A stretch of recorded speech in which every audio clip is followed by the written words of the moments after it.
সরকারি চাকরির সুবিধা বন্ধ করে দিলে কাবাডির মতো খেলাগুলো মরে যাবে বলে মনে করেন বাংলাদেশ জাতীয় ক্রিকেট দলের সাবেক অধিনায়ক ও জাতীয় সংসদের হুইপ মাশরাফি বিন মুর্তজা।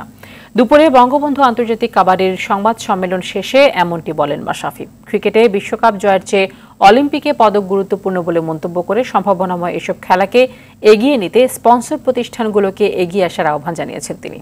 মিরপুর ইনডোর স্টেডিয়ামে ২৬ মে থেকে ৩ জুন পর্যন্ত হবে ১২ দেশের আন্তর্জাতিক কাবাডি আসর।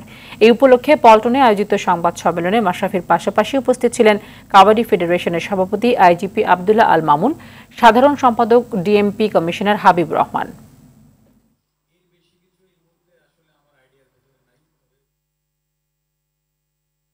যে আপনি যখন প্লেয়ারদের যত্ন নিতে জানবেন, যত্ন নেওয়া হবে, তখন আস্তে আস্তে যত্নটা কি যে তার ট্রেনিং ফ্যাসিলিটিস করা, তার কোনো ইনজুরি হলে সেটা প্রিভেনশনের জন্য একটা ভালো ট্রিটমেন্ট, তার পরিবার নিয়ে মোটামুটি হেলদি থাকতে পারে, তার একটা সুব্যবস্থা, এইগুলো জিনিসগুলো এনশিওর করলে কিন্তু আপনি দেখবেন যে তৃণমূল থেকে মানুষ উঠে আসবে। আজকে কাবাডি খেলছে, আজকে বিভিন্ন জায়গায় খেলছে, কারণ কি তারা চিন্তা করে যে একটা সরকারি চাকরি হয়তো বা পাইতে পারি একটা টপ লেভেলে খেললে। তো দেখেন এই কারণে কিন্তু এইসব স্পোর্টসগুলো এখনও বেঁচে আছে।